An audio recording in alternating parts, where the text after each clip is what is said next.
Salut les amis, c'est Mickaël, j'espère que vous allez bien. Bienvenue sur ma chaîne Mon Monde de Geek. Alors aujourd'hui, vidéo spéciale puisque je vais vous parler de la marque Migo. Alors Migo, on n'en parle pas assez je trouve dans le monde de la collection. Faut savoir que Migo, c'est une marque qui est sortie il y a très longtemps, dans les milieux des années 50, en 1954. Et en 1971, c'est le fils, monsieur Marty Abrams, qui a repris l'affaire. Donc la particularité de cette marque, c'est que Migo, ils ont racheté pas mal de licences à l'époque et des licences qui ont très bien marché. Je pense notamment à Star Trek et à la planète des singes. Ils ont fait pas mal de figurines également tirées de séries TV et tirées de films. Donc ce qui était assez révolutionnaire, donc assez innovant pour l'époque. Et à l'époque, dans les années 70, Migo, c'était la norme. Donc la norme, c'était des figurines de 20 cm, dans ce qu'on appelle 8 inch, c'est-à-dire 20 cm, articulées avec vrai tissu. Alors j'en ai quelques-unes dans ma collection. Alors avant de vous parler un petit peu de ces figurines, donc je vais vous parler un peu de l'histoire de Migo. Donc il faut savoir que monsieur Marty Abrams, donc le fils qui avait repris l'affaire dans les années 70, était le numéro 1 en matière de figurines sous licence avant Star Wars. Fin 70, début 80, donc est arrivé, ou plutôt fin 70 est arrivé Star Wars. Donc il faut savoir qu'à l'époque, normalement, c'était Migo qui aurait dû avoir la licence Star Wars. Malheureusement, ça ne s'est pas fait parce que Marty Abrams était absent, il était au Japon. Et donc c'est Kenner à l'époque qui a obtenu les droits. Donc Migo s'est un petit peu mordu les doigts. Fin des années 70, plutôt début des années 80, l'affaire a commencé à décliner. Ils ont fait des figurines qui n'ont pas marché. Star Wars a explosé au niveau des ventes. Et dans les début des années 80, Migo, ils ont eu des problèmes financiers, il y a eu des affaires au tribunal. Bref, en 1983, ils ont dû fermer les locaux, ils ont dû fermer les usines, et Migo s'est arrêté au niveau de la production. Marty Abrams a quand même réussi à garder les licences, ou plutôt à garder le nom Migo. Et donc en 2019, ils nous ont ressorti pas mal de figurines. Alors principalement du Star Trek, mais également des films d'horreur. Il y a des super-héros également qui vont arriver. Ils sont déjà sortis aux États-Unis, Superman, Wonder Woman. Et je sais qu'à l'époque, ils avaient racheté également la licence Marvel. Voilà, ils avaient la licence Marvel. Je vous dis, Migo, c'était vraiment, ils étaient au top surtout dans les années 70, dans la décennie 70-80. Et donc voilà, pour les nostalgiques, ils nous ont ressorti pas mal de figurines. Donc c'est des figurines qui sont pas très chères, ça coûte entre 20 et 25 euros. On est sur du 20 cm, c'est vraiment vintage. Et c'est pour ça que j'aime bien ces figurines, parce que c'est vraiment destiné à des collectionneurs, voilà, qui aiment bien un peu le côté old school. Et c'est mon cas particulièrement. Alors certains aimeront, certains n'aimeront pas. Bon, je peux comprendre tout à fait. Alors j'en ai quelques-unes dans ma collection. On va commencer par Pennywise. Alors Pennywise, c'est pas ma figurine, je vais vous les montrer. Je vais vous montrer d'abord un petit peu les packaging. Donc la Pennywise, je l'ai retirée. Vous voyez, j'ai découpé soigneusement puisque cette figurine ne m'appartient pas, hein. C'est la figurine à Jean-Claude, donc au poteau Jean-Claude. Donc il me l'a prêté pour pouvoir vous la présenter sur la chaîne. Donc je vous montre un petit peu le packaging. Voilà, très simple, ce sont des blisters. Donc je l'ai découpé délicatement, comme ça Jean-Claude il peut la remballer s'il veut l'exposer emballée, avec le logo Migo. Au dos, on a un petit descriptif de l'affaire familiale avec la photo de monsieur Marty Abrams. Donc je sais pas si on voit bien sur la vidéo. Donc on nous rappelle qu'il y a 14 points d'articulation. Donc voilà, moi les blisters j'aime bien, je trouve qu'ils sont vraiment sympas. Alors la figurine de Pennywise, je vais vous la montrer de plus près. Donc il a des cheveux synthétiques, ce qui lui donne un côté un peu plus réaliste, je trouve. J'aime beaucoup l'expression du visage, hein, il fait peur. Il y a une deuxième version, je crois, où il a l'œil ensanglanté. Au niveau de la tenue, c'est très soigné, hein. Ça c'est une des particularités de chez Migo, c'est que les tenues sont toujours très soignées. Vous voyez, il a ces espèces de dentelles, ces petits pompons comme ça, c'est très sympa. Il a ces petites chaussures en plastique souple. Alors au niveau des articulations, il faut savoir que chez Migo, les articulations c'est un petit peu old school. Ce sont des espèces d'élastiques ou des espèces de ressorts à l'intérieur. Donc c'est un peu particulier les articulations. Vous voyez, quand vous mettez le bras revient.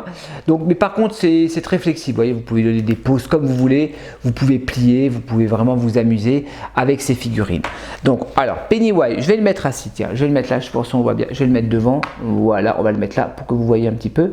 Ok, donc il a son petit ballon. Voilà, il a son petit ballon qui est en plastique, ouais c'est du plastique dur, d'accord, son petit ballon, on va lui mettre là, voilà, je vais reculer un petit peu comme ça vous voyez mieux. Voilà, donc Pennywise, on va le mettre là, je vais le remballer tout à l'heure pour le poteau Jean-Claude. Vous voyez, je vous présente un petit peu les blisters, j'aime beaucoup les blisters. Donc là, on a Massacre à la tronçonneuse, que j'ai reçu il n'y a pas très longtemps. Donc Massacre à la tronçonneuse, donc le personnage est super sympa, avec son masque un petit peu déformé. Il a son tablier, sa chemise à carreaux, avec sa tronçonneuse, son jeans, voilà, j'aime bien, comme dans le film. Alors on a ensuite également le monstre de Frankenstein, donc je vais vous présenter également le blister, que voici, le monstre de Frankenstein, donc tiré du film Son on Frankenstein de la marque Mego, voilà, que j'ai déballé également. Alors lui je l'ai pris, alors il y a plusieurs versions de ce personnage, j'ai pris cette version parce que j'aime bien la tenue, avec son pull vert un petit peu en laine comme ça, sans manches. La tenue est très simple, bon il n'a pas d'accessoires, l'expression du visage, ouais, on reconnaît le monstre de Frankenstein. Donc ça, c'est deux figurines que j'ai prises. J'avais pas prévu de les prendre parce que j'avais fait une précommande sur un site de deux figurines qui ne sont pas arrivées ou qui ont eu beaucoup de retard et que j'ai racheté dans une autre boutique. Bref, donc j'ai contacté le revendeur et je lui ai dit écoutez, est-ce que ça vous dérange pas si j'annule ma précommande et si je vous prends ces deux figurines? Il m'a dit il n'y a pas de souci puisque les figurines que j'avais précommandées, il m'a dit j'arriverai à les vendre sans aucun problème. Donc je lui ai pris Frankenstein, le monstre de Frankenstein et Massacre à la tronçonneuse. Ensuite, on va parler de Elvis Presley. Alors, pourquoi Elvis Presley? Alors, Elvis, je vous l'avais déjà présenté, je vous avais fait une petite review de Elvis. Alors, la guitare n'est pas fournie avec, hein, puisque c'est la guitare des figurines de Cyberpunk 2077. Lui, il est fourni avec un petit micro. Alors, il y a deux versions de ce personnage. Il y a également une version avec son costume de scène traditionnel. J'ai pris celle-ci parce que je trouve original, j'aime bien avec son clip, je sais plus comment ça s'appelle le clip, où il est en prison comme ça, un petit peu rock'n'roll, voilà, j'aime bien la tenue et bon, je trouve que c'est sympa de l'avoir dans la collection. Donc j'ai pris Elvis pour le fun. Et enfin aussi, toujours quand dans les films d'horreur, on est sur Dracula, donc j'ai pris Dracula que je vous avais également présenté en review parce que je le trouve élégant, voilà, avec sa cape rouge et noire, l'expression du visage est assez effrayant, voilà, la tenue est sympa, très sobre. Mego, ils sont toujours très soignés en matière au niveau du tailoring des vêtements, je trouve qu'ils sont toujours très soignés, c'est ça que j'aime bien chez cette marque. Ensuite les amis, on va terminer avec les figurines Star Trek. Alors Star Trek, j'en ai pas pris beaucoup, j'en ai pris que 3. J'ai pris Captain Kirk, j'ai pris Spock et le commandant Romulan ou Romulan, je sais pas comment on prononce. Alors le commandant Romulan, j'aime bien parce que je trouve que la tenue est très futuriste. Et enfin, il a la particularité, c'est qu'on peut lui retirer le casque. Et ça, j'avais pas vu lorsque j'avais fait la review à l'époque. Je pensais que le casque était collé, mais non, on peut lui retirer son casque. J'aime beaucoup la tenue, voilà, très futuriste, ça fait vraiment années 70 avec son arme hein, que j'ai laissé accrocher, ses petites bottes à la Barbie, voilà, le commandant Romulan, je vais lui remettre son petit casque, voilà, soigneusement. J'ai pris également, bien évidemment, le Captain Kirk. Alors bon, lui au niveau du HS, bon allez, on n'est pas tellement sur la ressemblance de l'acteur. Je sais qu'à l'époque, Mego, ils avaient fait les Star Trek de chez Mego à l'époque, je trouve qu'ils étaient beaucoup plus ressemblants au niveau des HS, si je dis pas de bêtises. En tout cas, la tenue est très soignée, pareil, hein, il a son communicateur, il a un petit holster pour pouvoir ranger son arme, voilà, son pantalon, ses bottes, c'est toujours très soigné.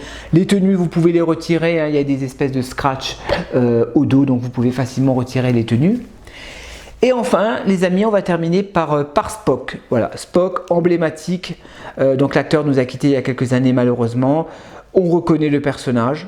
Voilà, on reconnaît le personnage de Spock. Il a son petit signe distinctif au niveau de la main droite. Son arme que j'ai laissé accrocher donc à sa ceinture. Voilà, pareil, la tenue très soignée, très propre. Voilà, avec ses bottes. Donc Monsieur Spock. Je reprendrai peut-être d'autres dans ma collection, voilà, de temps en temps. Ça, c'est un petit plaisir que je me fais, voilà, de temps en temps, quand j'ai un petit peu des sous à dépenser, quand il n'y a rien d'autre qui sort dans les figurines, dans les licences que j'ai l'habitude de faire, je me prends quelques figurines Mego, voilà, pour le côté un petit peu nostalgique. Voilà les amis, j'espère que cette vidéo vous a plu. Dites-moi ce que vous en pensez dans les commentaires, si vous aimez ou non. Je peux comprendre des gens qui n'aiment pas forcément ce genre de figurines. C'est vraiment destiné à un public un petit peu old school, à des collectionneurs un peu vintage. Voilà les amis, n'hésitez pas à vous abonner à la chaîne si vous aimez mes vidéos, à me lâcher un petit like comme d'habitude, ça me fait toujours plaisir. Et moi je vous dis à la prochaine pour de nouvelles vidéos sur ma chaîne. Allez, portez-vous bien. Ciao.